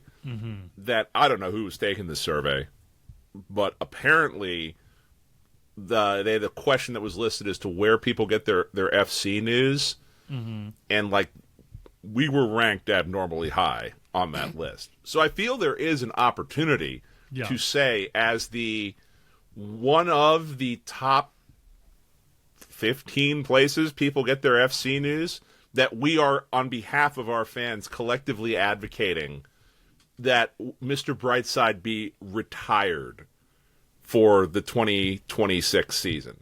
Like, we're not here to be anti Mr. Brightside. It's just that its time has come and its time has gone, and it is time to embrace a new path forward for the in-stadium experience. Chris Albright commented on that we need to get back to making TQL Stadium and leveraging our assets. And one of the assets, he said, was we have a great home stadium and a great environment to play in.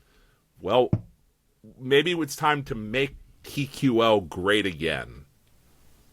There's probably a better way I can phrase that. We need to. The song needs to be "Try That in a Small Town."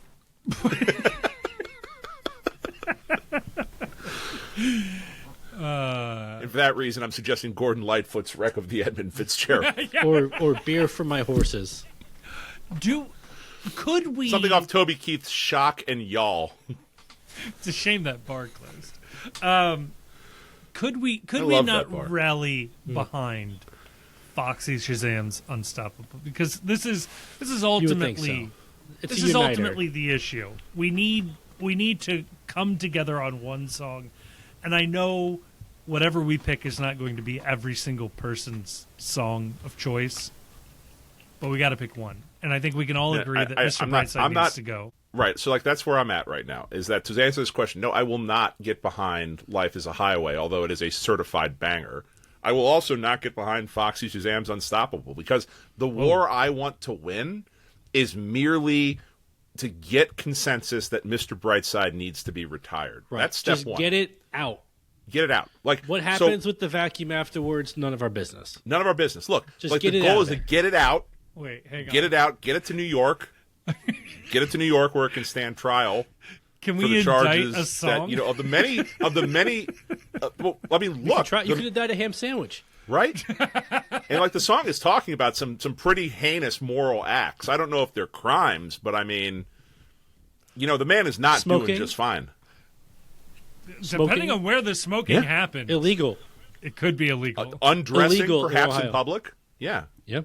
She's taking her dress off. That's not allowed. That's illegal, depending on where you do it. Exactly. Yeah. I'm just saying that, like, if you are in a position where you are trying to say we need to remove Mr. Brightside and repeal and replace jealousy, 7 deadly sin. Yeah. Not in my America anymore. I don't want to end up with Gwyneth Paltrow's head in a box again. Again. That's where this is heading. Yeah. Yeah. I'm going to throw out there. Next question. Foxy Shazam is the way to go. Okay. That'd be a fun. Mumba. That'd be a fun stadium game. What's in the box? What's in the box? Well, You not just- Kevin Denke, You unfortunately. just play. You just play Oh. Brad Pitt screaming like "What's in the box," and then you have like a member of the audience guess what's in the box. Come on.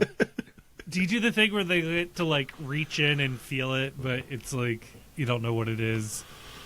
Yeah, that'd be No, good. you just It's- guess what's in the box. Oh, Right. there's Justin Timberlake no, had a song about this. Yeah. Okay. Moomba asks, since it's silly season, draft words that begin with P.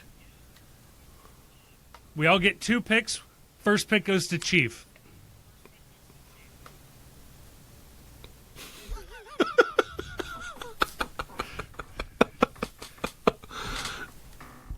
Why pee? Like, why that? It is Come on. the silly go. season. And P is It definitely is- the silliest You're on the clock, letter. man. Penultimate. Penultimate. That's good. Perpendicular. Grayson. Perpendicular. Perpendicular. I'm gonna go with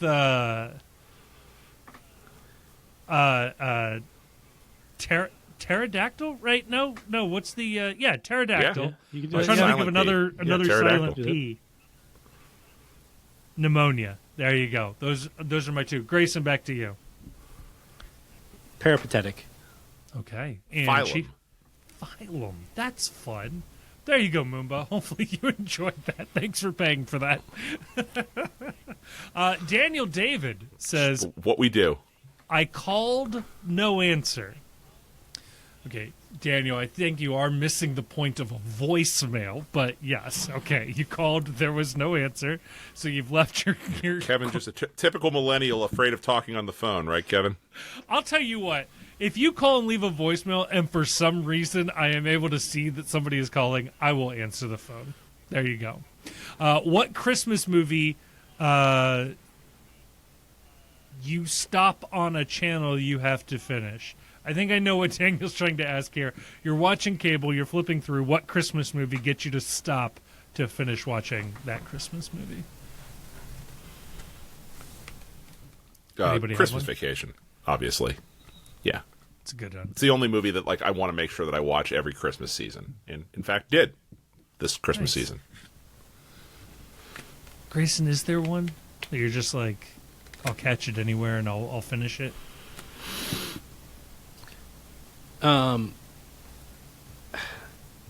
I mean, Elf will catch my eye, right? You could pick up Elf at any point in Yeah. the movie. Elf's good. Elf's ending is not as fun to like just watch. It's definitely funnier in the beginning, but yeah, I'd go with that. It's a Wonderful Life for me. It's really long. It was royalty free forever, so like it was always on TV, and yeah, I think it's a fun one to jump on. So on my please. on my plane recently, yeah, they had "It's a Wonderful Life" as one of the options, and Yeah. I was like, I haven't watched it in full this year. Perfect opportunity. It was the colorized version. I've seen a lot of How people dare they, first off. going with the colorized version. I've seen it once. It's No, okay. why? But it's not. It It's not the doesn't make movie. me feel good. Yeah. Yeah.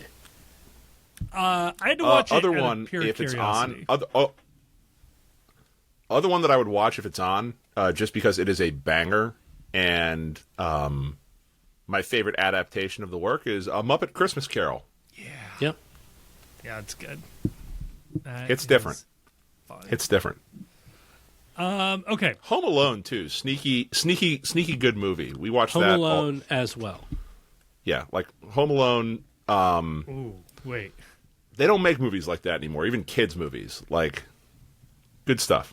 I felt like Grayson was offering watched a Home Alone. anti-Home Alone 2 take there. Home Alone 2 is fine. It's just not as good as Home Alone 1. Yeah, the premise is more forced in Home Yeah, Alone of 2. course, of The course. addition of the Talk Boy as a Christmas toy tie-in is fantastic. Just Home Alone 1 is, there's something about it. There's a good feeling about it. I also wandered down a great internet fight, like truly like something for which the fight button should have alerted me sooner. about people attempting to debate whether or not the church Kevin goes into is a Catholic church or not, even though it's, working class. It's like not working class, but like it's obviously affluent Chicago suburbs, heavily Catholic area, but that there is a transept and an orchestra screen which would make it decidedly Protestant and not Catholic, but there are statues of saints all around, which you only find primarily in Catholic churches. This went on for a very long time with people getting very mad at one another trying to determine what this was. And it was just, I love the internet that during this holiday season, we're truly fighting about whether or not. Couldn't they be Episcopalian? I was going to say, or Anglican. The eventual end result. Well, Episcopalian is Anglican. Right, if you're in the United States, and I apologize if I'm offending somebody with this, but if you're in the United States and you see a church that calls itself Anglican, don't go in. There's weird stuff going on in there. You're going to pray to Henry VIII instead of God. But I watched. I was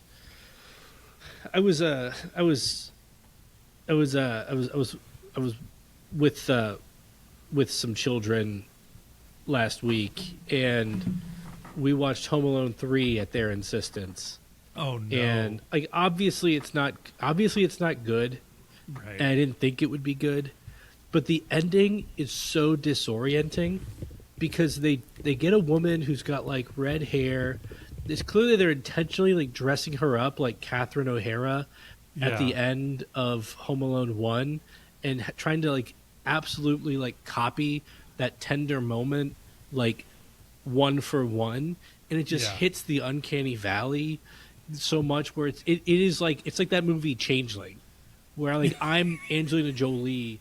People are telling me like this is my child. I'm like, no, this is not my child. No, in fact, this is wrong. Like, I want to get rid of it. Not for nothing, the original Home Alone, John Candy, banger cameo in that movie. Like he's like way too good to be in that movie. Yes. What I find very funny about Home Alone 3, written and produced by John Hughes. So like, crazy. Should have been better. I couldn't believe it.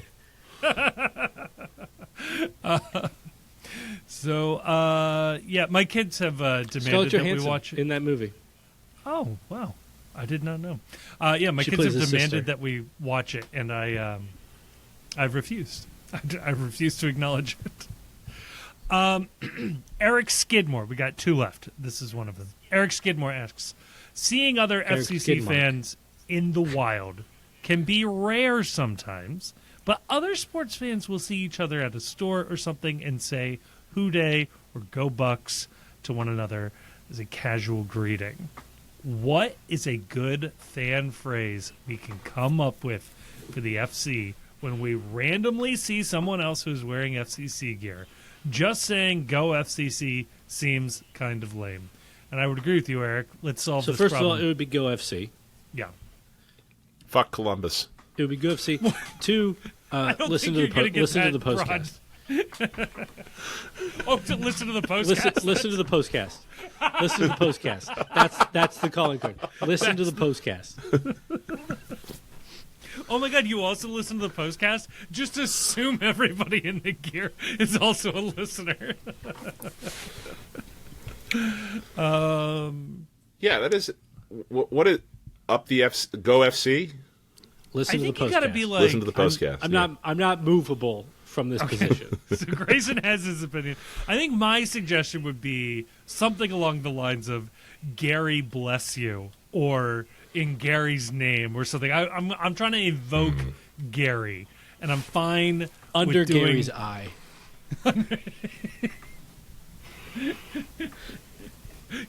Gary's protection upon thee. Gary be with thee. Gary be with you is pretty good. If it's not going to be listen to the postcast, it should probably be rise together, and the person responds fries together. Fries together. It's either that it's or a call and response. It's perfect. Somebody yells ignite, the other person yells unite, because that's something that we are always saying out loud, as the marketing team, I'm sure, assumes as well.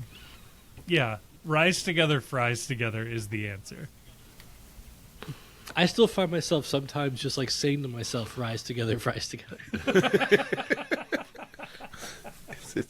It is timeless. This is true. Because what? If folks don't recognize this bit, for the longest time in USL, FC Cincinnati's slogan of sorts was "Rise Together." They still use that, and you'll see that a little bit these days. But there was a Wendy's sideline board that just said "Rise Together, Fries Together," and I think there might have been a promotion together. for like a free medium fry after wins. I could be wrong about that piece of it.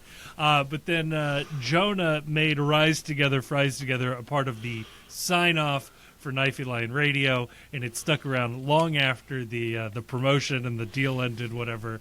But "Rise Together, Fries Together" is really funny. If there is somebody out there, there's somebody that owns a restaurant that serves fries and wants to pay us for a sponsorship, I will change the sign-off of this podcast to "Fries Together" for the remainder of the year. I will make that happen. Surely nobody. And if you want to call me owns... "Fuck Columbus Fries Together." "Rise Together, Fries Together" can't be trademarked or copywritten. Like that's fair game. We There's got no to be way. able to use There's it. no way. And honestly, I don't want to find out. If someone wants to send us a cease and desist of a "Rise Together, Fries Together," I'll enjoy it. I would like it. Kevin, Their how company- fast can we get a "Rise Together, Fries Together" shirt on the shop? Tonight, before this episode releases. Let's Good. see what happens. If it's orange and blue, I'll buy it. It's yellow and black because the French fries, of course. No, Okay, we don't. nearly 3 years into the Messi signing. This is from Soccer Account. So, you know it's going to be a good one. Nearly 3 years into the Not Messi a Fed. signing. right. Not a Fed. What's going on here? Nearly 3 years into the Messi signing, and I'm at a loss as to what he's done to improve or even change MLS for anyone but Miami. Are league owners reaping additional revenues because of him? Maybe I'm missing something, but at the fan level of things, I just feel slightly worse.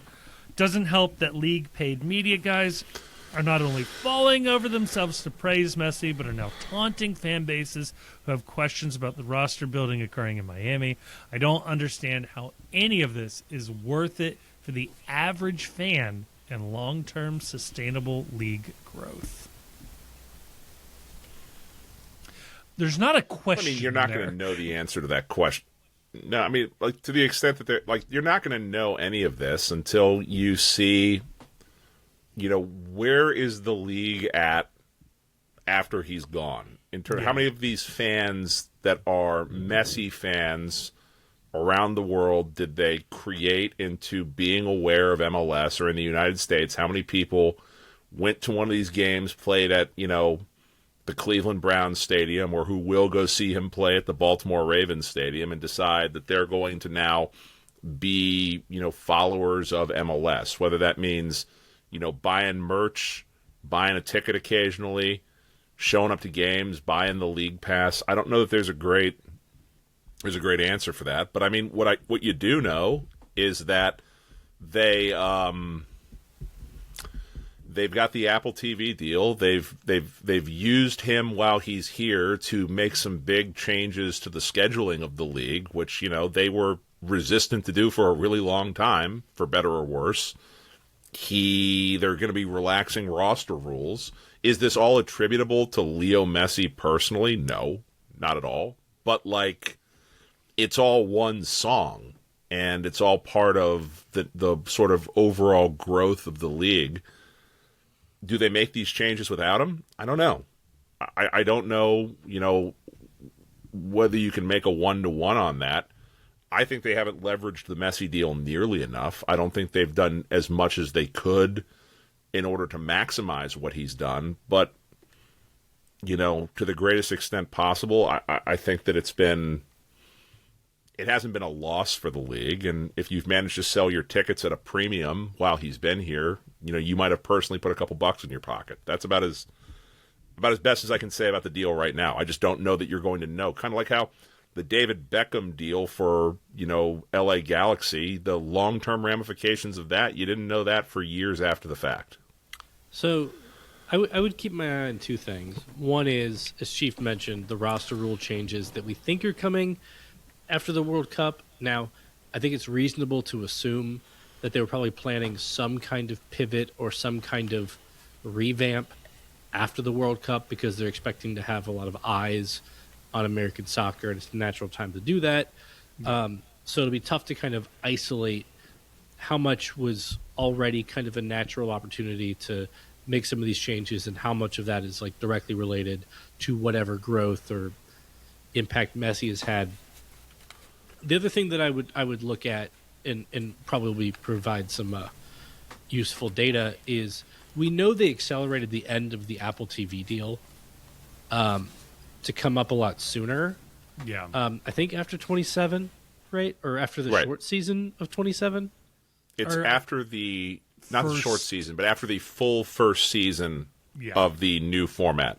Yeah. So this is 2 years away, but what's the next TV deal? What's the next broadcast deal look like? Like we know what they got from Apple. We know they felt like it was better for the league to get out of Apple sooner. So what does the next broadcast deal look like?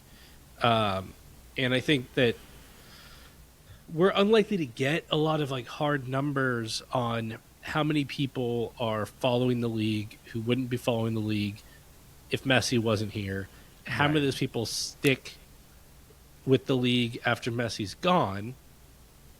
But you do know that broadcast partners are going to get access to whatever data they want to see when they enter into a contract. So if the next broadcast deal is really favorable for the league, then it tells you, I think, that it's at least contributed to great improvement in the league's profile. Because part of the reason they ended up with the Apple deal in the first place is the alternative options were just not good. Yeah.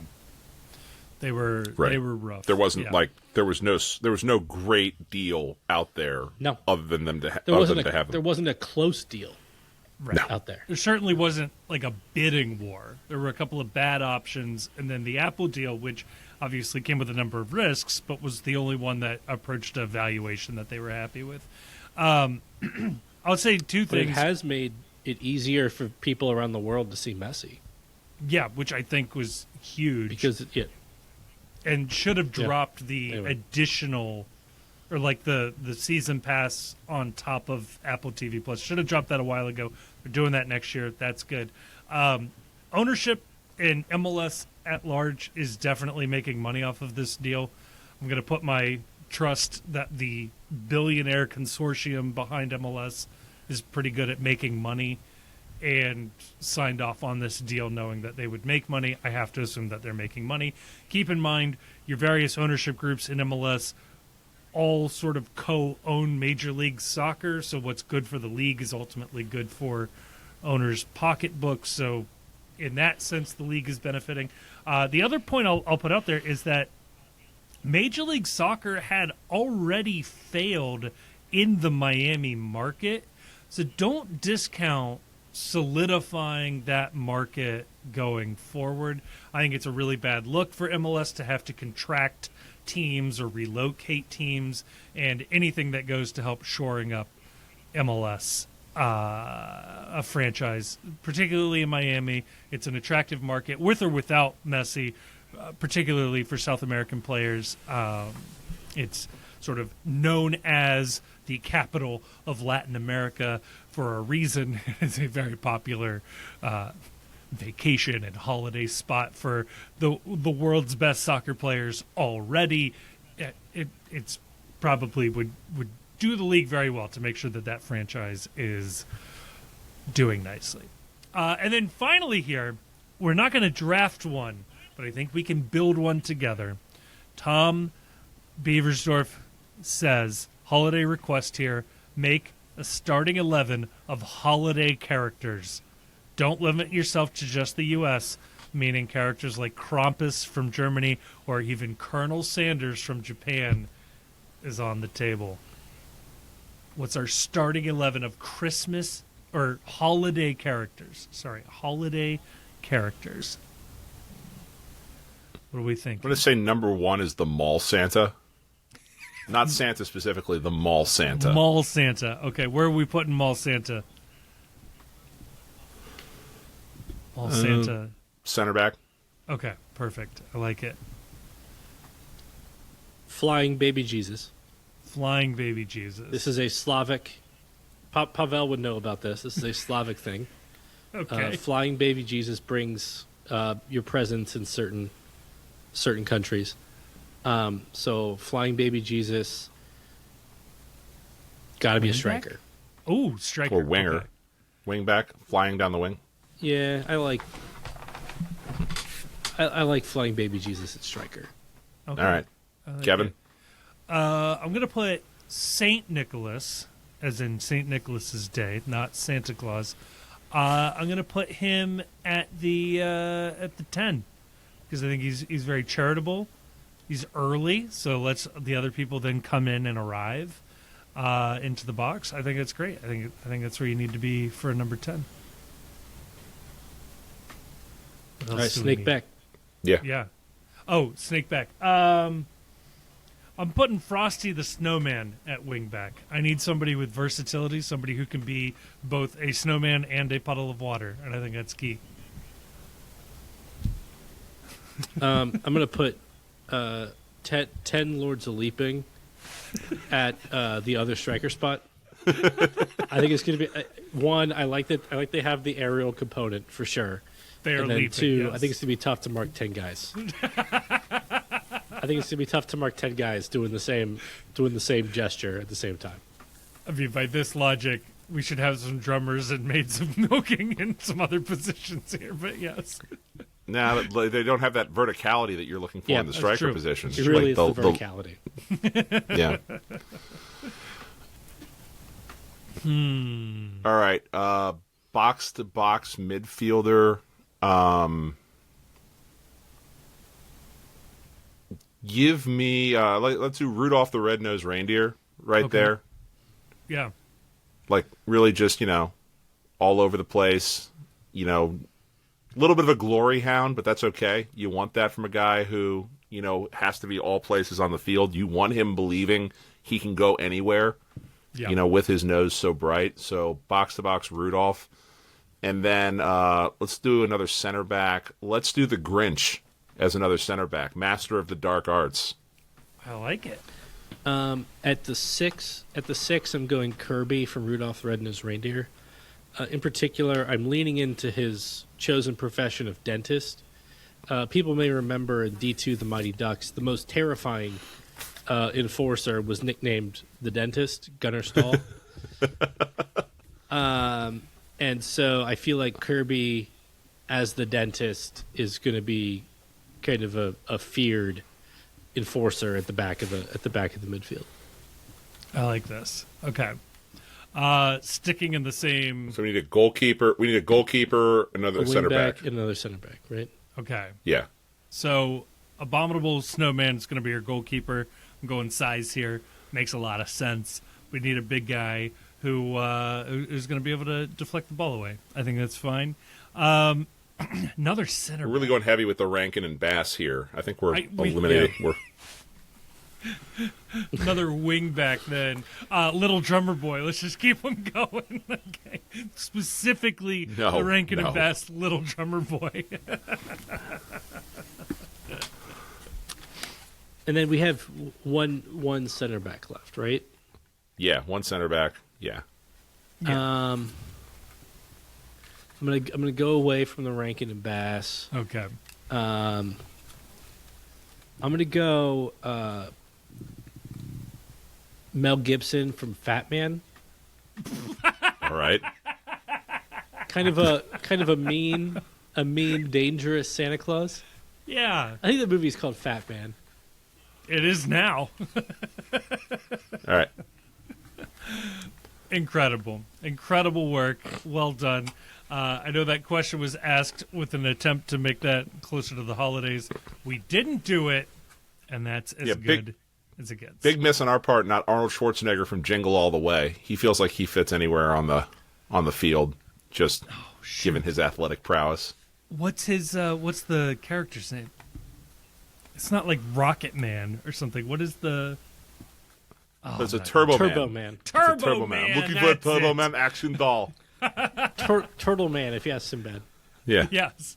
And all they had left was the pink sidekick dog monster thing with him. Oh, good stuff. All right, well, it's a truly underrated Christmas classic, honestly. It is really funny. It is one of my favorites. Kevin's connection blows, or somebody's connection blows here. Uh-oh. Am I slow here?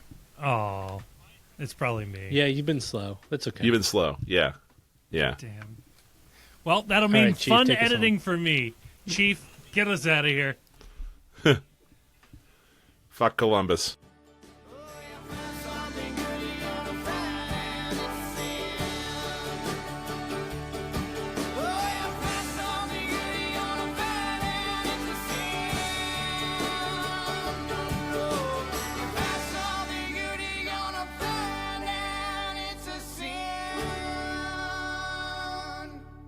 The Cincy Postcast is a production of The Post Cincy. You can check us out online at thepostcincy.com. You can also follow us on Twitter and Blue Sky, Facebook, and Instagram. Twitter and Blue Sky, though, you'll find we're a little more active than the other places. We're also on YouTube, where you can listen to this episode if you aren't listening to it already. We are also putting up video content semi-regularly, including the Away Days series.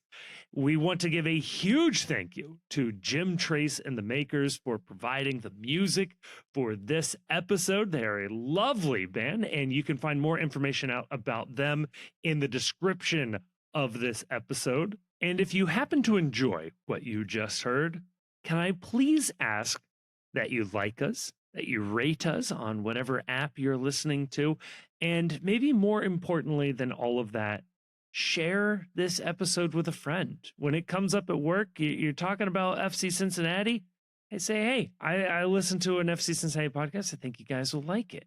It would really, really help us out. Nothing helps a podcast travel more than a good recommendation from a friend, family member. That would be awesome.